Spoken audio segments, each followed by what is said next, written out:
evening, ladies and gentlemen, brothers and sisters, I hope I can say. Comrades and friends, I might go so far. Hey everyone, it's Mitch from Mitch's Rant Time here. I'm going to do something I never thought I'd ever do. I'm going to challenge an opinion, a idea of Christopher Hitchens. Now, I should preface this with I really admire Christopher Hitchens. To me, he's probably one of the greatest philosophers of my time and the time before me. He's a pioneer of logic, of reasoning, and of looking at the world in a very good, classically liberal way, supporting people. This is important right here. It matters how you think. So since the case has been so well phrased, In fact, we'll hear that real quick because that's really important. to the principles of free inquiry and open debate that goes up to make a great university, my view is and will always be that it matters not what you think. Anyone can have thoughts. Many people content themselves with feelings. It matters how you think.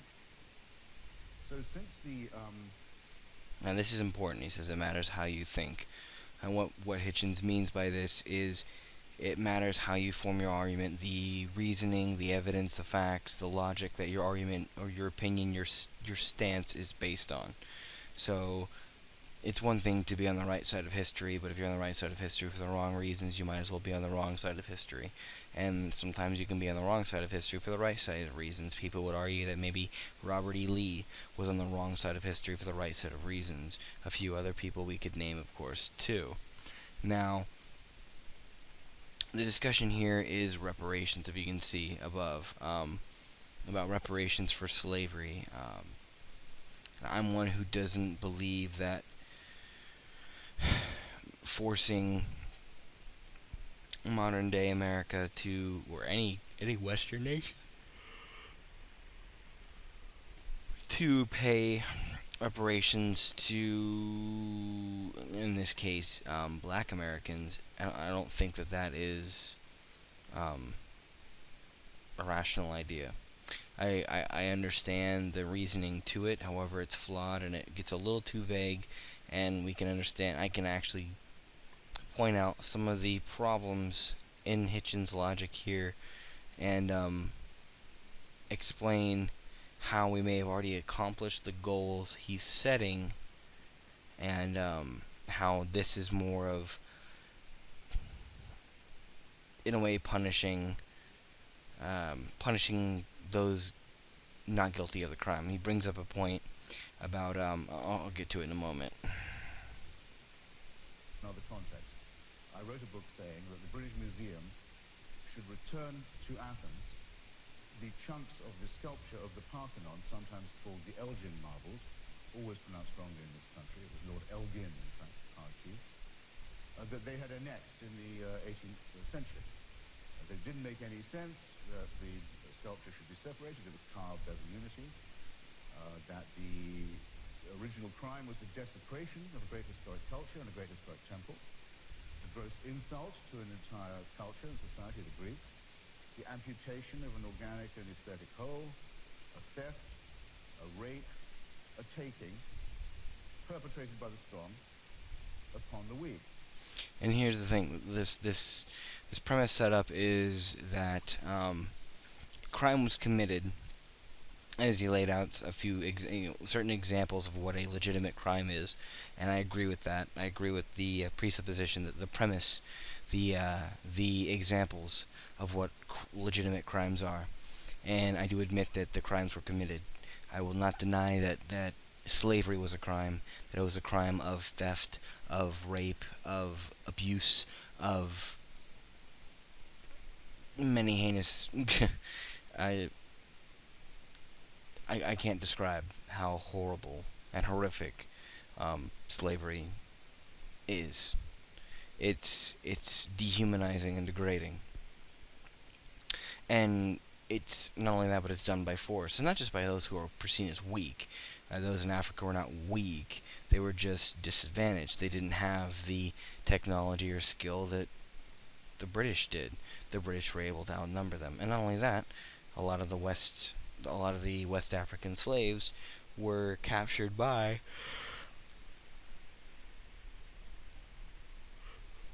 Northern African and Middle Eastern slave traders. So it wasn't just whites that did it. This was something else, but that's an argument that's a lot of time thrown out by people who are a bit more racist and just want to, are being actually racist to try to prove a point that blacks are racist or something. Which, I mean, everyone can be racist, but anyway, that's we need to get away from digressing. The premise is that I agree. A crime was committed. Yes, a crime was committed. A tragedy happened. Wrongs were done by one group to another. Even though you can bring up that Northern African and Middle Eastern, those were the people buying, capturing, and selling the slaves. It was empires. It was Americans and Europeans buying those slaves. So they are at fault there. And they did keep the slaves and use and abuse and torture and rape and kill and just every, like I said, almost unimaginable, the atrocities committed. So we can agree that that's happening. However, you get towards the end of what's being said, he goes on about the whole thing and how you can right the wrong and you can right part of the wrong, and he makes a good point of don't let the best be the enemy of the good, which is a good logical bit. See where it is. People appear to be changing the subject and distracting or trying to redirect your attention to some theoretical or cosmic or abstract injustice that can't be rectified, that's beyond the reach of justice, that's past our power to heal or to alter. In other words, beware when someone tries to make the best the enemy of the good. Now that is something I agree with. You have to be careful of that. You need to be realistic. You can't just say, well, this is something abstract out there that we cannot take care of, so since we cannot take care of that, we can't do this. Agreed. If we can do what we can, we do what we can. However, where we disagree, and I wish I could be a member of this audience with you, and could have asked you this and brought this forth to you. Where we disagree is whether the good has already been done. The wrongs have been rectified. That's where we disagree. And whether or not we are actually rectifying wrongs, or whether or not we're doing goods, or just, in a way, harming others to make ourselves feel better. Hitchens in this brings up a lot of white guilt, saying that people who say, "Oh, well, why don't we pay reparations to the Babylonians or the Aztecs?" And he brings up a good point: is, well, there aren't any Babylonians or Aztecs alive to, say we want reparations, which is a good point. However, he refers to that as white guilt. He refers to the making the best the enemy of the good as a form of white guilt. I would disagree. I would argue that pushing for reparations is sometimes motivated by white guilt, the belief that because you're white and because the people who did this were white, you are somehow responsible. This is idiotic. Let's put it into this way. Let's say it's 300 years from now, and the Jews are demanding reparations from all Europeans for the actions of the Nazis. Should the UK, should France, should Switzerland, should they all pay reparations to Jews for the actions of the Nazis? And you'd say, well, that's a false comparison. That's a smaller group. The Nazis were just a specific group. Well, they were German. There was Germany. The actions of Germany. Should we have to pay for that? Should just all whites, Americans too, should they all have to pay for the actions of the Nazis? And the answer would rightfully be no. The same would be with Christianity. When the Catholic Church and Vatican have this whole scandal of hiding and lying and shaming victims of priest pedophilia, of priests molesting children. And they hide it and they protect those priests, or the Catholic Church hiding and protecting Nazis. Should we go after all Christians or all Abrahamic religions, Christians, Muslims, and Jews? Should we go after all of them for that action? No. You're drawing the lines too vague and missing the point. You're blaming an entire group for something that they can't, because you cannot lay blame on those who were alive that did it. We can't go back in time and blame colonial America. We can't blame imperial England. We can't blame France, imperial France, not medieval, but 18th century France. We cannot place blame on these people and actually hold their feet to the fire and demand repercussions and demand them to answer for what they did. So we're trying to do what we believe is the next best thing. However, we're so removed from it in both mind and just generations. 200-300 years, 150 years since slavery was abolished. 150 years, that's easily like 5 to 6 generations. That's 5 generations. 5 generations removed. And just look what happens in the middle of 3. We've gone from racists and homophobes and sexists to racist, heterophobes, and sexists, but you know what I mean. We have people who do recognize all people of every race as equal. People who recognize those of different genders, the different sexes as equal. They recognize gender. They recognize sexuality, sexual orientation to be equal. They support the idea of individual freedom. We are far more liberal than they were. So give us that credit, and give the credit of our parents and grandparents who also were more liberal and fought to undo those injustices, who fought to correct those mistakes. Give them the benefit of that. Because what you are doing is trying to correct something that has already been corrected. In a way, Hitchens, you're being a social justice warrior. You're claiming that because of history, we should do something now. Because of history, we should pretend that we need to have a recourse. We need to change things. We need to level a playing field that has been leveled. And that's faulty. It's a failure to recognize the achievements and accomplishments of Western society. Now, granted, I know as you got older, you were more boastful of the achievements and accomplishments of Western society. I know this is something that you may have changed. This is just one video, me talking to you during this time, 2001, when you said this. Things could have changed. You could have changed your mind the next day. You may have changed your mind within the next, 10 years. But this is this is a faulty form of thinking, as it leaves out so much. And I agree. If this was the 1860s, 1850s, if this was the 1950s, we'd have a great conversation, especially about what we should do because of how we should respond to slavery, how we should respond to segregation. However, this is the 21st century.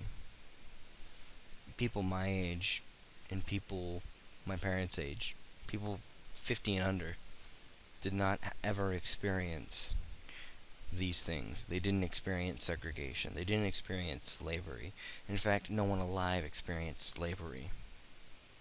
However, we have many people alive who experienced some segregation, who can recall their grandparents or their parents or they themselves having to suffer from it.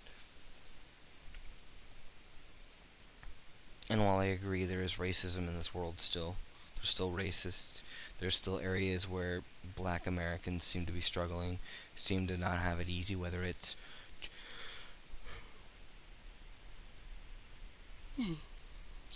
excuse me, whether it is just the the way the cards have been played, whether it's systems we have in place that aren't as egalitarian as we wish, or whether it's just the way we handle things. It could be the fact that, what you brought up is the giving of reparations and the push for the idea that because of slavery and because of mostly just because of slavery and because of segregation, black Americans are somehow just automatically disadvantaged and thus need a hand up, and that creating a sense of entitlement and sort of a negative self-image and negative view on pursuing dreams and pursuing success. Perhaps that could have something to do with it. Maybe not all, maybe not even most, but that could play a factor. There's multiple things we could look into. But this comes off, and this follows the same line of assuming racism and assuming guilt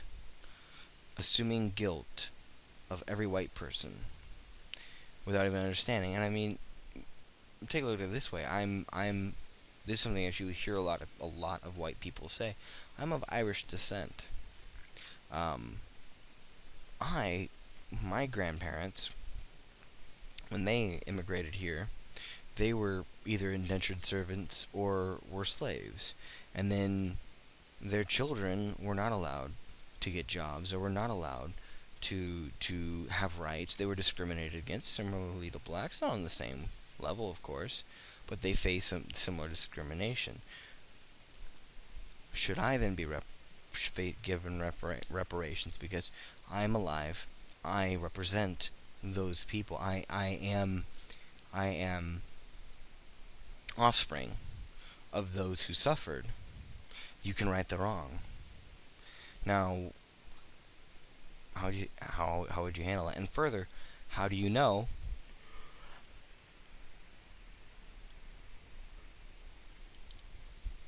all those that you would be paying reparations to, if this was just for black Americans, were the offspring of slaves, were the offspring of those suffering from segregation? How do you know? You can't. This is unverifiable. It is a way of coping and a way of handling. I can't believe I'm missing the word.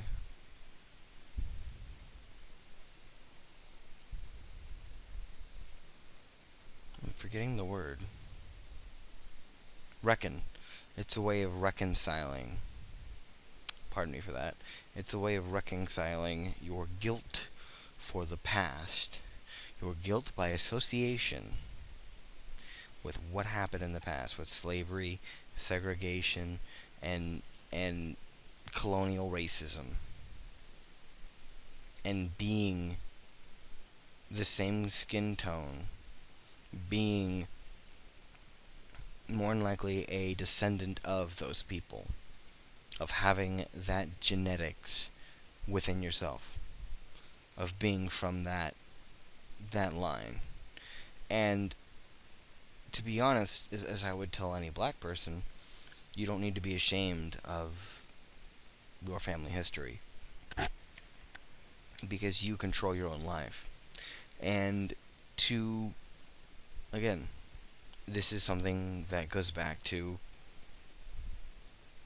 the 1850s and the 1860s and 1960s, and now we have come so far. Now, agreed, we may never be able to undo what has been done. We could never undo the years, the centuries of atrocities that people faced as slaves due to the slave trade. However, we can learn, we can recognize that that is a wrong, we can ban it and swear to never allow it, never do it again, and we can recognize that segregation and racism are wrong and ban it and swear to never do it again, and teach our children and our grandchildren to never let it happen and to never do it again, and always have that history in our books and in our libraries to remind us of the evils that our grandparents and great-grandparents, that our ancestors committed. That is how we can right the wrong, and that is how we have righted the wrong. So the issue is, do we really need to pay? Has the wrong been righted? To the best of its extent, yes. We have done all the good that we can, and there's nothing more. All that we can do is be vigilant and make sure that we do not regress into being racist and segregating ourselves or taking slaves again. And thanks for listening.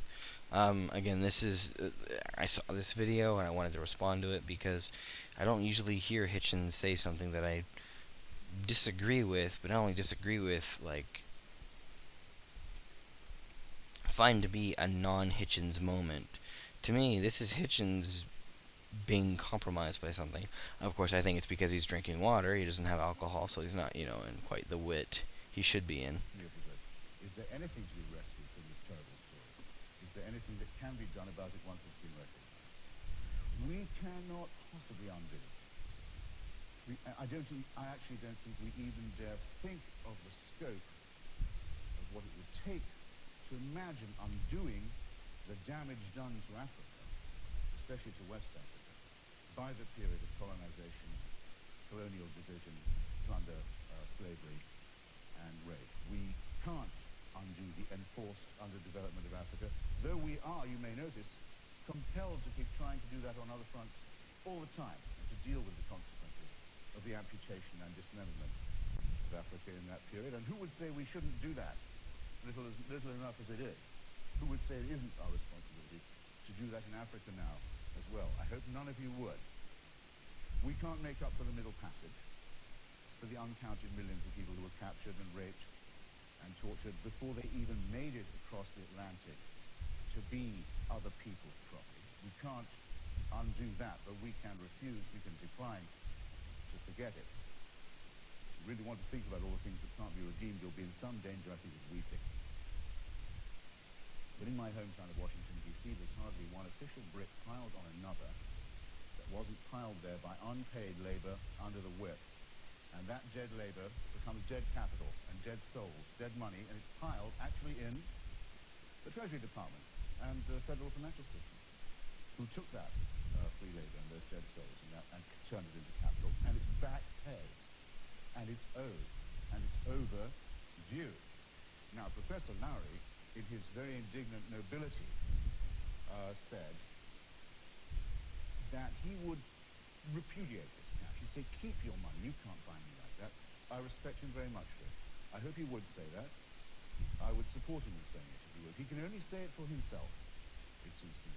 He misses two opportunities. Now, and here's the thing, he can only say it for himself, but Hitchens seems to miss that he is then saying for all other blacks in America and all other whites in America that whites should pay money to blacks. Blacks should accept it, whites should offer it. You cannot speak for everybody. You can only speak for yourself. You're running into that. Have to condense my remarks here. He misses the chance, a very important chance. He doesn't want us to miseducate African Americans to feel dependent, to feel mendicant, to feel entitled. And I see why he says so. He's missing the chance to remind white society of what it does not know. He's missing the chance to challenge the complacency and historical nullity of white society that says we don't owe anyone anything. And that's the issue here. That's where I see that Hitchens is basing this on white guilt. He believes that white society owes. And I'm not saying that we don't, but he fails to recognize what white society has done to pay for its sins, you could say. White society recognized and repealed slavery. White society recognized the faults in segregation and worked an uphill battle to undo it. White society now is even fighting battles against certain things, whether or not they're right or wrong. But to believe that all whites need to pay for the actions of whites 5 generations ago, 10 generations ago, is absurd. It is absurd. Hitchens, should you have to apologize to France for every time in history that England invaded France? Should you have to apologize to Americans for the injustice and the mistreatment of the Crown to the colonies of the United States? No. You should not have to answer for the sins of your relatives, your distant, dead relatives. That is on their heads. All you must do is recognize that it is a fault, recognize that it is wrong, work to make sure that it is recognized by society and the law that it is wrong. And if that is already done, continue to teach those younger, those that come, that it is a wrong, that we had done it before, and to be vigilant to not do it again. That is what must be done. How dare these people bring all this stuff up? It's the, it was too long ago. So when And it was. But I don't say how dare you bring it up. We should continue to talk about it and never forget. he says keep It would be a disservice to all those slaves to forget. your damn money, I'm all the way with him, but he can't say keep your damn history, and let's turn that back too. And that's a generalization. Hitchens, you're above that. This is America. The right to entitlement, to inheritance, to a share in the common treasury is what defines that. If it has to be fought for at law, so much the worse. But there's no alternative but to fight over it, and if I've done nothing else, I'm sure now every one of you knows that Lord Elgin is pronounced with a hard G. Thank you. Even then, still love Hitchens after that. You can't get away from that wit. And even when he's at his worst, I would say, which this is a lower point, he's still one hell of a person to watch and one hell of a person to listen to. Thank you for listening to Hitchens with me, and hopefully you have something to say. Take care now, and bye.